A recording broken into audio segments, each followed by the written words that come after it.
Dikur në këtë fshat jetonin rreth 50 familje, sot kanë mbetur vetëm 6. Fshati Terpan në lagjen Parskuar, rreth 28 km larg qytetit të Beratit, po përballet me një realitet të dhimbshëm, largimin masiv të banorëve.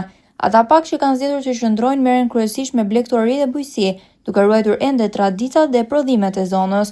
Pas ndërtimit të rrugës Berat-Ballban-Këlqyr, kjo zonë ka fituar një tjetër mundësi për t'u vizituar dhe zhvilluar. Mes maleve shtrihet një peizazh i rrallë me natyrë të paprekur, pemë frutore dhe produkte të përgatitura në mënyrë tradicionale dhe bio, por bukuria e kësaj zone përballet me një problem të madh, mungesën e banorëve. Sot rrugicat e fshatit dëshmojnë që një jetë dikur ishte e gjallë, janë kryesisht të moshuarit ata që mbajnë gjallë kujtimet e një kohe kur këtu punohej në bujqësi, blegtori dhe pemtari. Çdo shtëpi, çdo rrugicë dhe çdo pemë frutore duket sikur tregon historinë e një fshati që dikur kishte jetë, punë dhe familje. Sot Terpani mbetet në udhkryq, mes një natyre të jashtëzakonshme që mund të sjellë zhvillim dhe një realiteti ku largimi i banorëve rrezikon ta lërë këtë fshat gjithnjë më të zbrast.